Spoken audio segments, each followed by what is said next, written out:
La Revolución Mexicana es uno de los episodios más relevantes en la historia del país y que comprende diferentes etapas. La Revolución Mexicana fue un conflicto armado que transformó el sistema político y la cultura del país, el cual comenzó el 20 de noviembre de 1910 y puso fin al régimen militar de Porfirio Díaz. Por ello, este movimiento dejó marcados tanto el último gobierno del siglo XIX como a los que llegaron a continuación, los cuales colocaron al país a la vanguardia con el establecimiento de importantes reformas políticas, económicas y sociales. Debido a su trascendencia en la vida democrática de México, es importante recordar las diferentes etapas por las que pasó la lucha revolucionaria. Porfiriato. El porfiriato fue la etapa en la que el general Porfirio Díaz se mantuvo en la presidencia de México. Esto a pesar de que, en un inicio, estaba en contra de la reelección.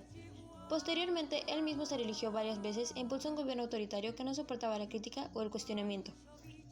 Con la esperanza de participar en las elecciones de 1910, se consolidaron partidos de oposición, como el Democrático, en el que participó Benito Juárez Mata, hijo del Benemérito de las Américas, el Nacional Antireeleccionista de Francisco I. Madero y el Liberal Mexicano de los Magonistas.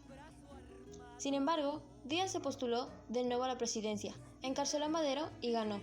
La gente estaba cansada y Díaz, además de las elecciones, se había ganado suficientes enemigos.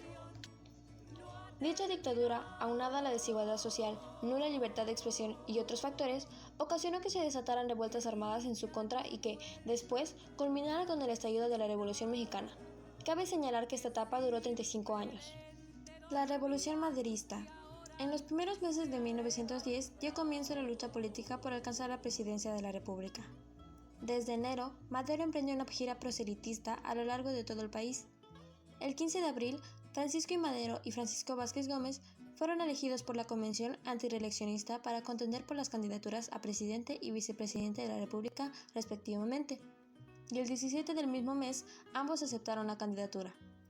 La lucha por las candidaturas para las altas magistraturas del país no fue fácil, pues Madero y Vázquez Gómez enfrentaron a dos personajes bien afianzados en el poder: el general Porfirio Díaz, que buscaba su octava reelección, y Ramón Corral, que fue en búsqueda de su segundo periodo.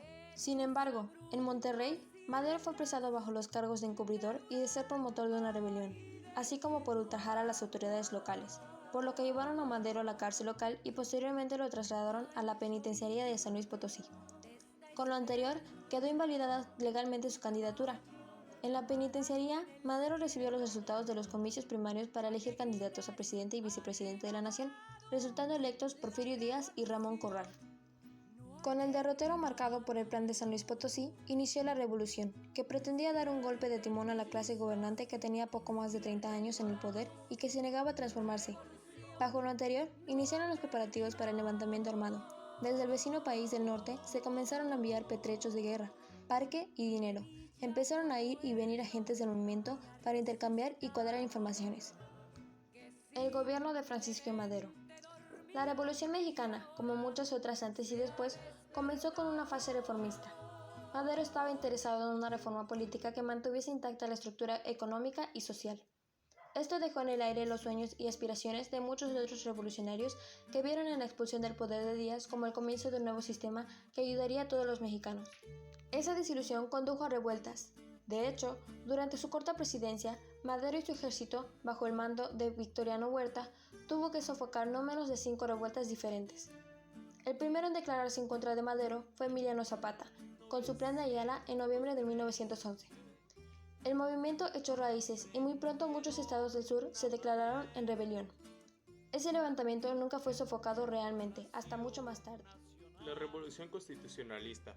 Los antecedentes de este movimiento están en la dictadura de Victoriano Huerta tras el paréntesis democrático del gobierno de Francisco I. Madero, quien sucedió a Porfirio Díaz tras sus 3 décadas en el poder.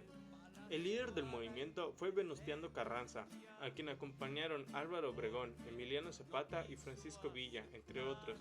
La proclamación del llamado Plan de Guadalupe por parte de Carranza dio inicio a la revuelta que dio lugar a la destitución de Huerta. Después de que los constitucionalistas alcanzaron el poder, afloraron algunas diferencias entre ellos. Esto fue mucho más evidente en el caso de Zapata y Villa, que continuaron la lucha en el favor de los derechos de los campesinos decepcionados tras las tibias concesiones de Carranza. Los conflictos y la formación del Congreso Constituyente. Con la participación de Carranza y los gobernadores en el Convenio de Aguascalientes el 1 de octubre, sin la participación de villistas y zapatistas, quienes terminaron por tomar la capital al formar un pacto.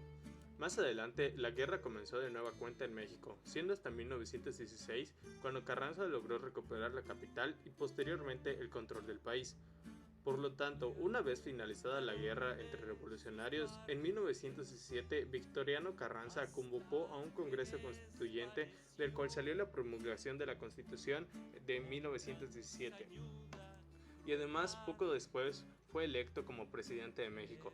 Mientras tanto, Emiliano Zapata y Pancho Villa seguían oponiéndose a Carranza, por lo que el conflicto entre ellos continuó. La caída de los líderes y el fin del conflicto armado. Cuando Carranza se convirtió en presidente, los principales líderes del ejército rebelde empezaron a caer. El primero fue Emiliano Zapata, asesinado el 21 de mayo de 1920 en una emboscada tendida por fuerzas gubernamentales. Ese mismo año, Álvaro Obregón, quien también se había enfrentado a Carranza, fue elegido presidente de la República.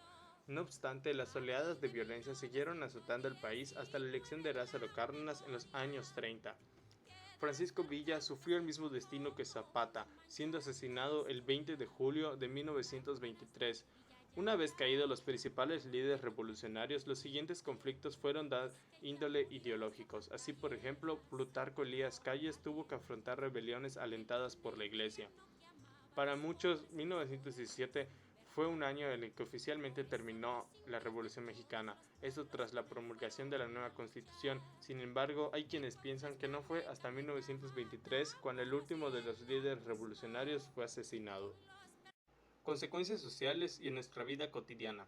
A pesar del éxito económico de México durante el Porfiriato, sus consecuencias sociales fueron negativas. El ingreso real per cápita era muy bajo y los niveles de desempleo aumentaron debido a la mecanización.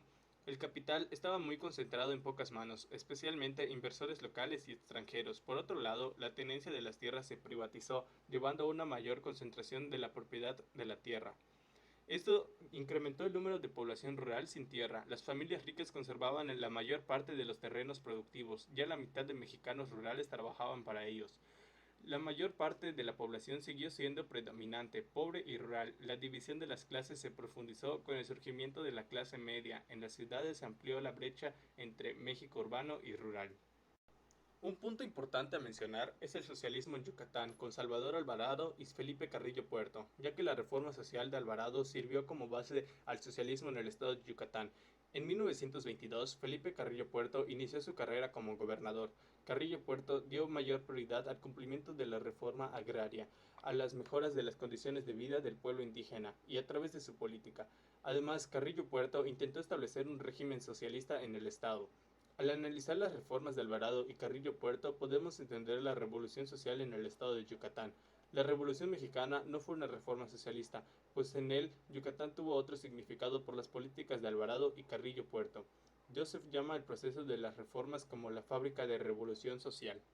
Yo estoy viejo, ya no puedo correr, ya no puedo dar el pico y la pala, pero mi valor no se me quita, mi valor no se me acaba, mi valor me lo voy a llevar hasta la tumba.